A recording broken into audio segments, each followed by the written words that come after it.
Ladies and gentlemen, Capital G here, and yes, I know Innistrad Midnight Hunt just dropped officially, and those are probably the packs I should be opening. Honestly, I don't think the bundle's very good this time out because of the fact, not because of it when they went to set boosters. That's not the problem. The problem is the fact that the land packs are not the black and white basics. I forget what their special term for it was, but it's full color basics, which are, nothing special and nothing of interest to me. Triska Decaphile is a cool card, but not something that's going to be by the bundle. So I instead dropped some dough on a dozen Jumpstart packs. And so my plan with these, if I get a big pull, say Creator Hoof, I'll definitely add it to my decks. But whatever I don't use for my decks, I'm going to keep intact, or maybe swap out one or two cards if I end up drawing from it. And gonna have my own little Jumpstart custom pack. So it's gonna be the 12 of these, and I've got tons of extra cards lying around. Maybe make some custom Jumpstart boosters out of my own collection, and have a nice mix of originals and some of my own design. So let's hop right in. Now, my hands are a little full today. Got my little one sitting on my lap. She may talk, she may not, I don't know. She's pretty calm today though. So let's see what pack 1 gets us. So Jumpstart, of course, if you're not familiar with the product, it's a booster of a booster, and these things are 20 card packs. And the idea is that you can take any two boosters, and they're all themed and they're all set, and smash them together and make a deck, similar to the card game from AEG Smash Up. Works the same way if you're a fan of that. So for example, this one's got a +1, likely a +1/+1 counter theme to it. It's actually the first time I'm opening Jumpstart boosters, so this is actually fun. So let's see what is in this thing. So +1 counters. Most of these are monocolored. I think there's one chromatic pack, but we'll see how that goes.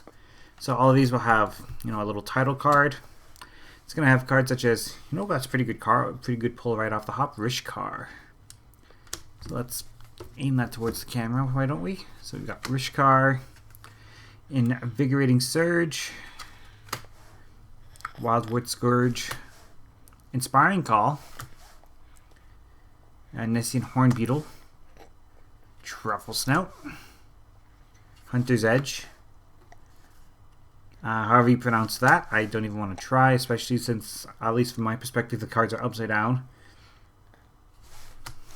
Hey, Fertilid, that's always a good hit. Our Cat Monkey. Actually might be a good fit in Tanazir, now that I think about it, but then again, lots of things can fit into Tanazir. All of these packs come with one of the Thriving Lands.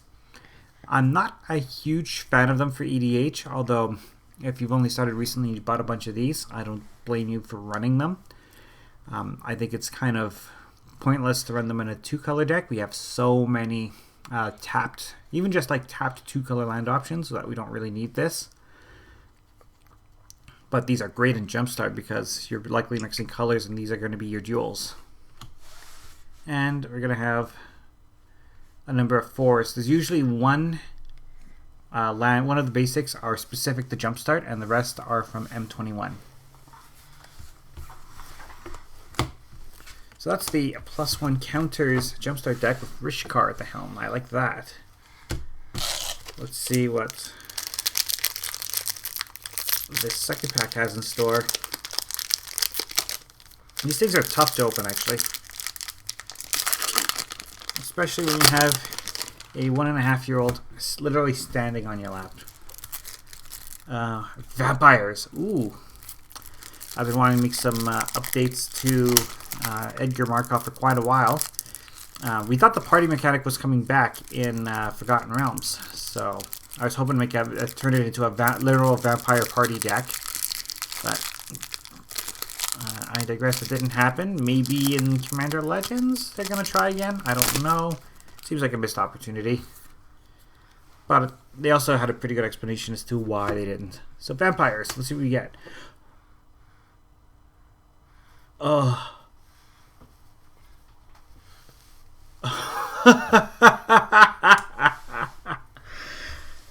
We got a hit. Good news. We got a hit. We've got a hit. Good news. Ha! Exquisite blood. Part of the blood bond combo. You have this and Sanguine Bond in play, and anything that deals a point of damage to our opponents will let us drain them out completely. So this is probably not staying in the pack. Just saying. Sanguimancer. Silver Smoked Ghoul. Bloodthirsty Vampire. Whenever an opponent loses life, it gets a 1/1 counter. Alright, Gifted Aetherborn. Death Touch, Lifelink 2/3 for 2 black. Not bad. Senior Vampire, of course, the classic. Which one is this one? Sanguine Indulgence. Return up to 2 creature cards from your graveyard to hand. It costs 1 black if you've gained 3 or more life this turn. That's pretty cool. Agonizing Siphon. 3 damage to any target, and you gain 3 life for 4 mana. Not great, but in a little sealed format like this, it's fine. Last Gasp.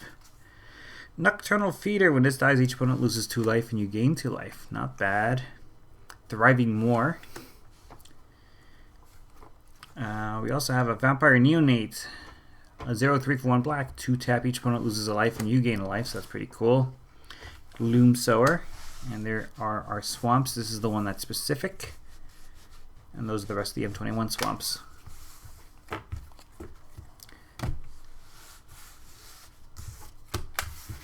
That was sweet. Pack number 3.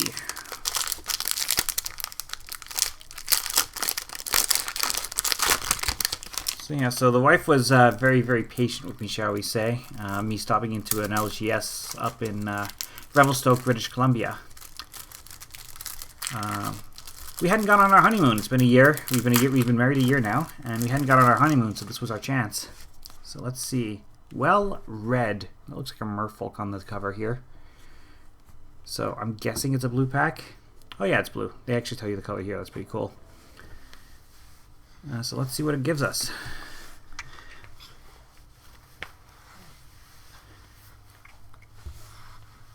That's 2. That's actually all 3 hits have been amazing.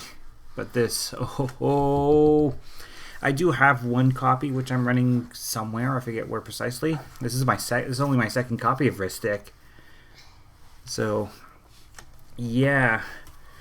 Also, I don't entirely understand the conversation around the artist. I know they've, for example, Ristic said he was in the Mystery Boosters.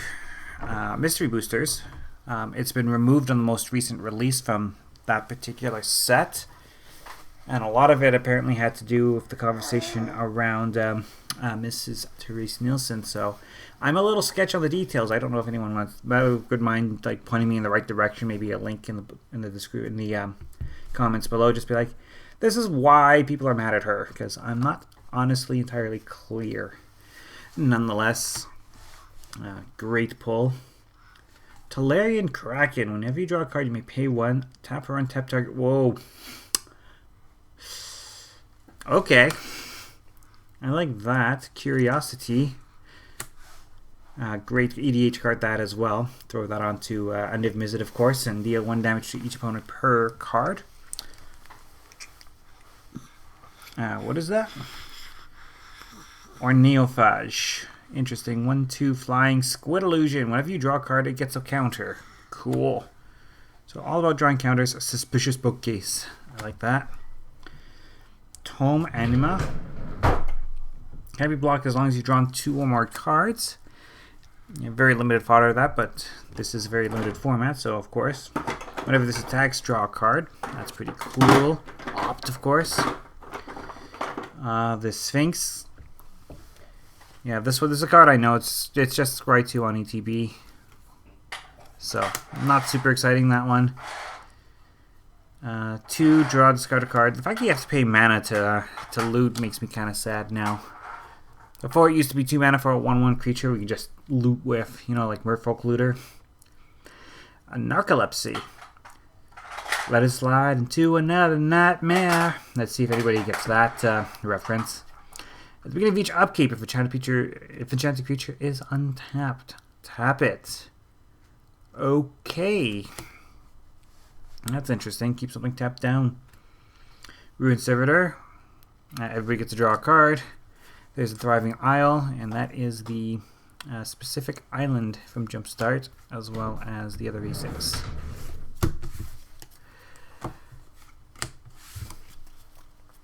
No, I haven't memorized what all these packs are. Why would I? It's a lot of work for something that was very, very hard to come by for a very long time. It seems to be easier to get now, like a year after the fact. Yeah, let's get these out of the way, and let's see what this next pack is going to be.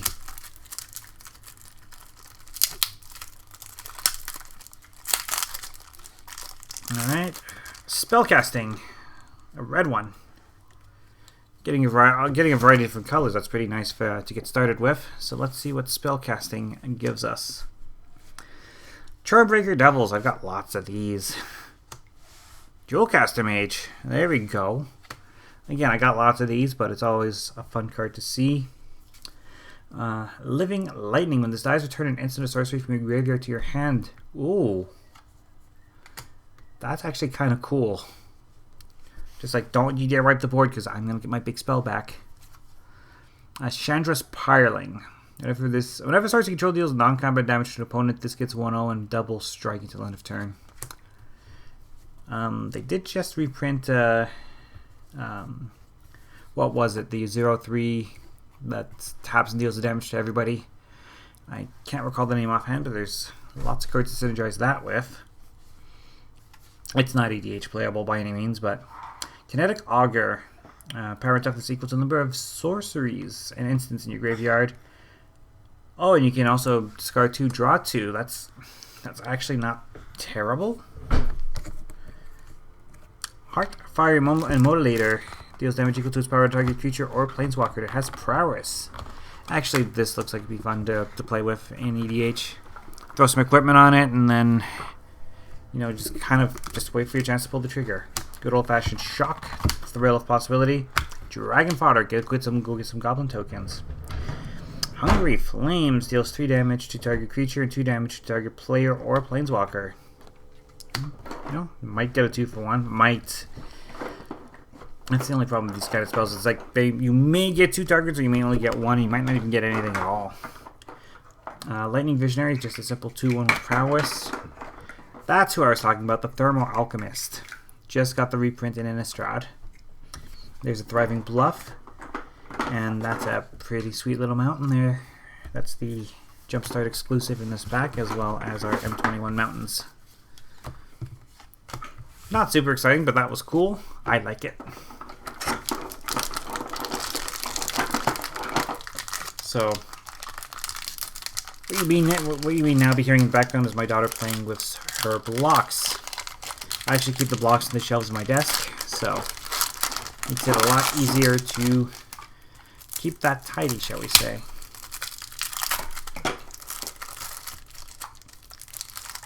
Alright, so we have Reanimated. Ooh. Scary, the bird.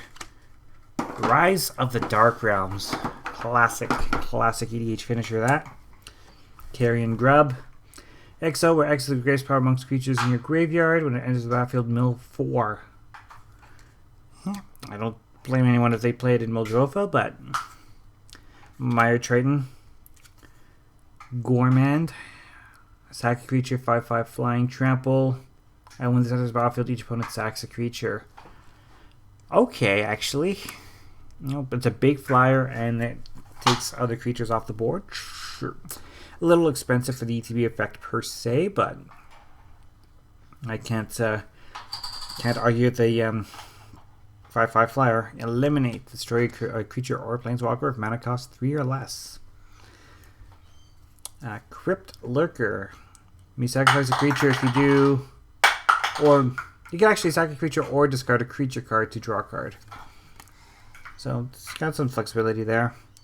Rise again, take a creature from your graveyard to the battlefield, in fact. Probe Dark Tidings. Pretty chaffy stuff, that. Funeral Rites. Draw 2 cards, lose 2 life, mill 2 cards. Not bad. Mosaic Mummy, make everybody discard. Soul Salvage. Return up to 2 target creature cards from your graveyard to your hand. There's our Thriving Moor. Gloom Sower. Whenever this becomes blocked by a creature, that creature's controller loses 2 life and you gain 2 life. So it's an 8/6, so people will want to block it. So the payoff of forcing your opponent to block it is they lose a creature and you gain some life. Check out that swamp. I like that. Night of the Living Dead stuff going on here. That's a good one for your zombie decks.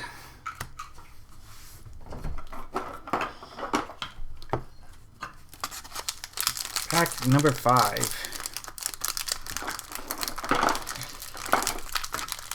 Like I said, just these guys alone have made this whole experience worth it. It's one of the most, I guess, the most fun opening I've done on the channel, I think. Yes, I'm trying to sell it. I'm also trying to find a way to fill the dead air, especially since it's kind of hard to take this plastic off. There we go. Heavily Armored. Our first white pack. Let's see what we have. That's a good one. Cathar's Crusade. Got a couple of these in use already, so still, with the Cove Encounters deck being a thing, this is a good fit. I might get some good trading fodder on that. Tempered Veteran. White tap, put a counter on a creature with a counter on it. And 6, put a 1/1 counter on target creature, just straight up. 6 to put the first one on. So not a great second ability. That first one, though, was pretty cool. Patron of the Valiant. I remember this one from back in the day. Siege Striker. Double strike. When this attacks, tap any number of untapped creatures you control. It gets +1/+1 until the turn for each creature tapped this way. That's more of a go wide than a go tall card, although it does have double strike. Basri's Support. Or, that's not what it is. It's Basri's Solidarity. A 1/1 counter on each creature you control. So if you're going wide, just make them all big too. Settle the Score. Exile a non-land permanent. Its controller gets a 1/1 soldier. 5 mana is a little expensive for the effect, but I figure out 5 mana for exiling any permanent, they shouldn't be getting a token. That's a much too high price. That's why it's common. Feat of Resistance. 1/1 counter on a target creature you control gains protection from the color of your choice. So that's pretty good. That's pretty good. It's good chaff stuff. When this enters the battlefield, gain 5 life. The Bulwark Giant. That's not super exciting. For cat dog fans, we have Trusty Retriever. You can throw a +1/+1 counter on this when it enters the battlefield, or you can return an artifact or enchantment card from our graveyard to our hand. Actually, good flexibility there. So we've got this guy here, the Lightwalker. If you put a 1/1 counter on it, it flies. Makeshift Battalion. Here's our Thriving Keef. Basri's Acolyte. A cat cleric. When this enters the battlefield, put a 1/1 counter on each of up to 2 other creatures you control. That's pretty good. And it's a cat. For our cat deck fans, and ooh, this planes, it looks like an egg. It's a nice one. So yeah, not super excited about this one, but in terms of gameplay, I'm sure it's a blast to play.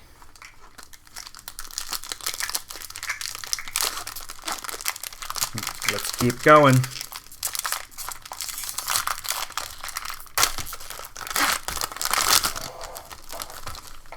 So that's our auto sleeve. So obviously still haven't put together that I know what deck I want to build, I just haven't gotten there yet. I might just put it on pause just because obviously with Innistrad out now, I want to get some Innistrad decks going. But we'll look at that. So we'll talk more about that soon. So let's see what Spooky is. Obviously mono black with a black market. That's a good way to open that up. Malicious Scythe. Oh, that's the soul counter one. Yes, I run one of these actually currently in my Atraxa deck. Currently run one of these in Atraxa. So this has actually proven to be pretty good. Bone Picker. Costs 3 less to cast if a creature died this turn. That's a 3/2 with flying and death touch. Eternal Taskmaster. This is a good card.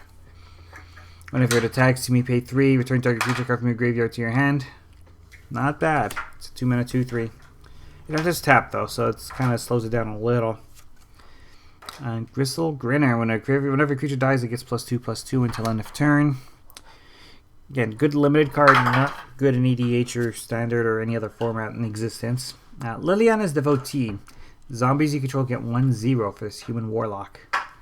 I don't know if a zombie deck actually wants to run this.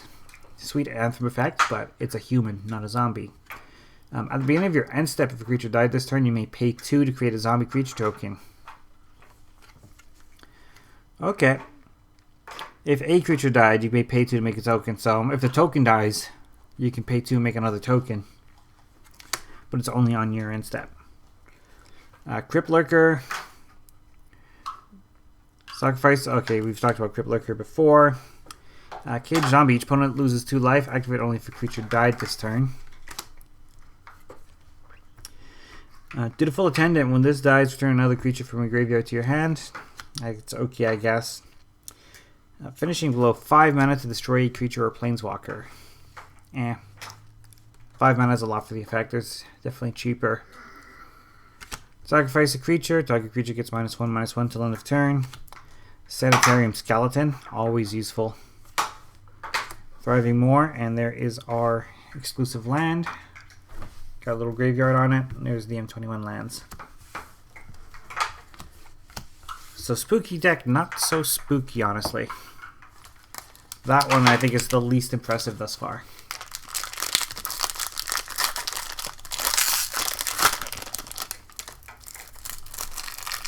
Moving on. Boom.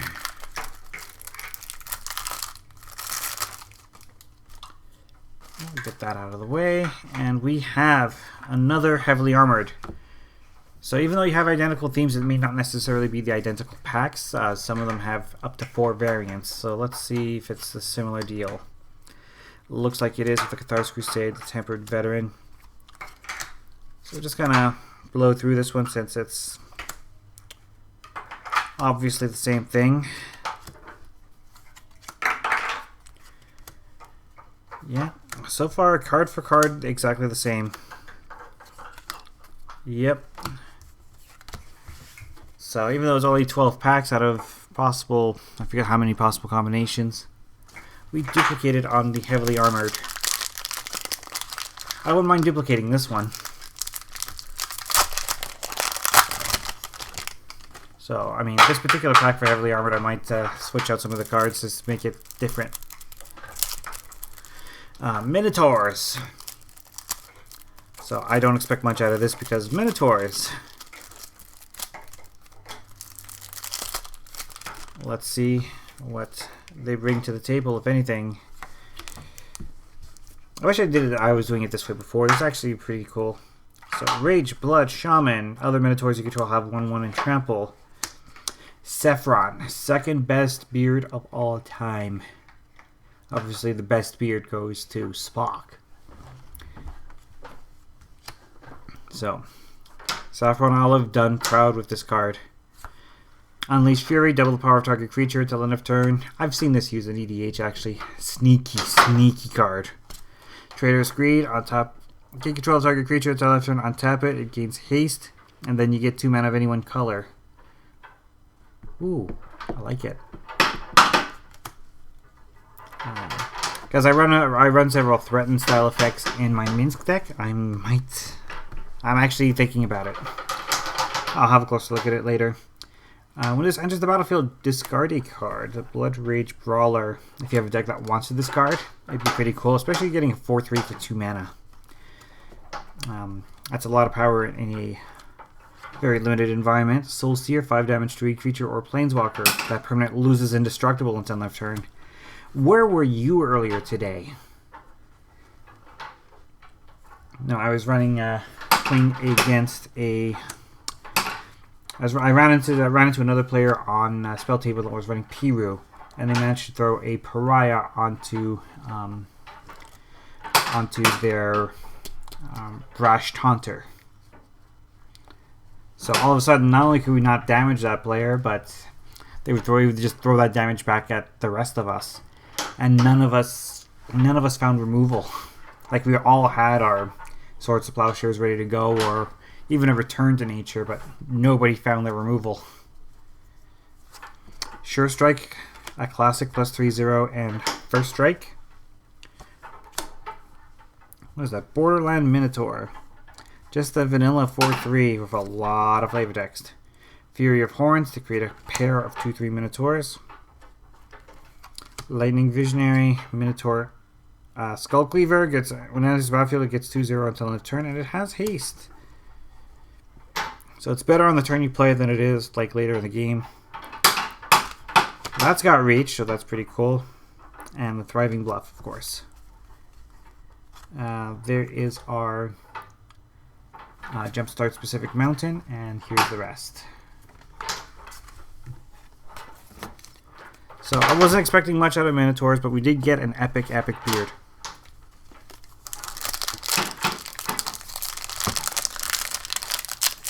Alright, 3 to go. I know there's 4 spots, but remember this was duplicated. Tree Hugging. So we've got another green one here. I'm guessing Tree Folk Tribal? Or is it Elves? Let's find out. Or it could be Elementals. Got a Soul of the Harvest. And we've got Verdant Embrace. At the beginning of enchanted creature gets +3/+3, and at the beginning of each upkeep getting a 1/1 Sapperling token. Pretty sweet. Battle Fist Oaks. There's our Tree Folk. Whenever you draw a card, it gets 2/2 until end of turn. Okay, I like that. Warden of the Woods. Whenever it becomes target of a spell or ability an opponent controls, you may draw 2 cards. And it's a 5/7 Vigilance for 6. Good limited card. I don't know about EDH, but good limited. Nature's Way. Target creature you control gains Vigilance and Trample, and it deals damage equal to its power to target creature you don't control. So it's removal, and it gives your creature Trample. I like that. Wall of Blossoms, a staple. Llanowar Visionary. Just good in general. 3 is a little expensive for a mana dork, but it does draw you a card, so. Snare Spinner. Whenever it blocks a creature flying, it gets 2/0 until end of turn. Crushing Canopy. Destroy a creature flying or destroy an enchantment. It's been bettered by Broken Wings, but still very playable in this environment. Explore. A Thriving Grove. Wild Size, +2/+2 and Trample, and draw a card for 3 mana. And Gnarled Sage. Whenever you've drawn 2 more cards this turn, it gets 0/2 and Vigilance. Okay. And there's our forest with I don't know if you can see, I don't know if the camera can pick this up, but there seems to be like a scratch line over here.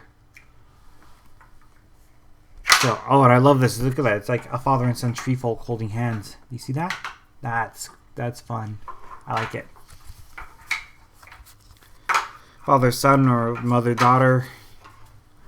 Some combination thereof. They're tree folk. It's not immediately obvious unless you know, go over and say hi. Hope you have enough time to wait for their answer. 2 to go. This I like this pack for the limited format. I really do.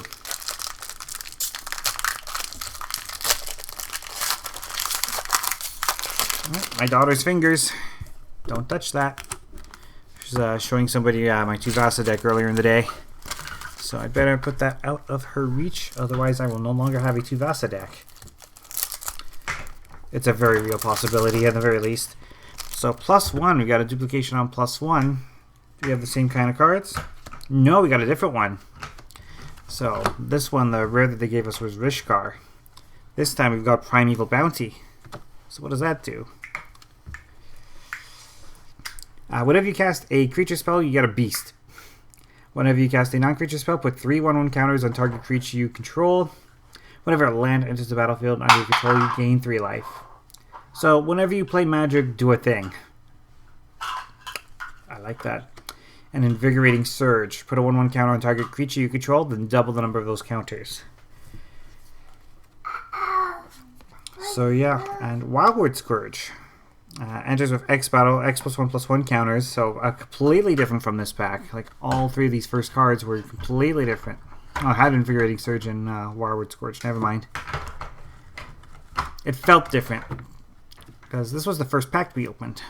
So, I didn't remember Armorcraft Judge, Elysian Beetle, Truffle Snout, Hunter's Edge.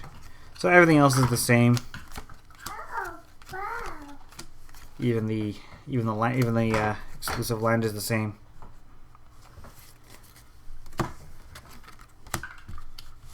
Okay, so duplicate pack, but not quite duplicate cards there. Not bad.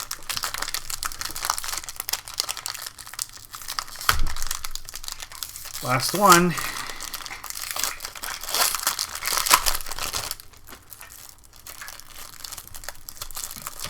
So,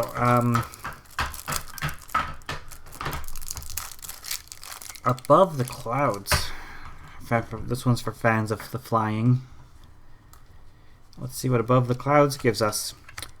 Oh yes, I've done an NES deck for the channel, but I have not built it in paper.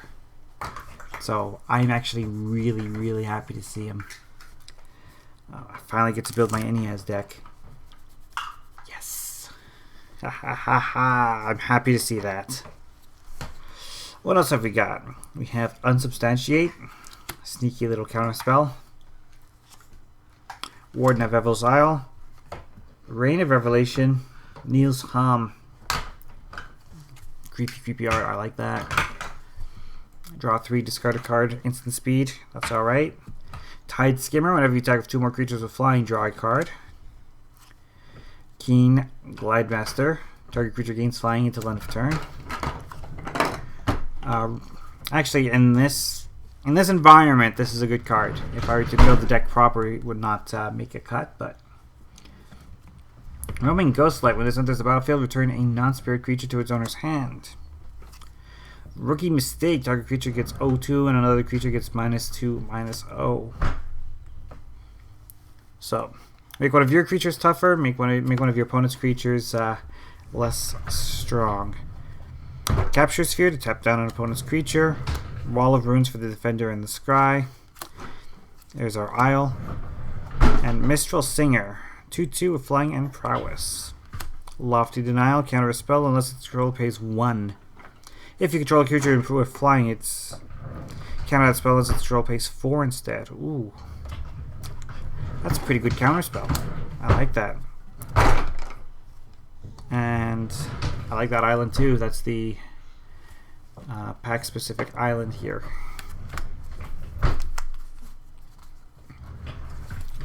I noticed that some of these packs have fewer lands. Like I think the Tree Hugging had more lands in it than most. So yeah, that's my cracking of the jump starts. I was thinking about keeping them sealed until I had a chance to play them, but I couldn't help myself. So, thanks for enjoying this little trip with me. Plans going forward. Like I said, I was trying to build Niambi, didn't get there. Still working on it. But in the meantime, I think I'm gonna move on to a couple of Innistrad Legends.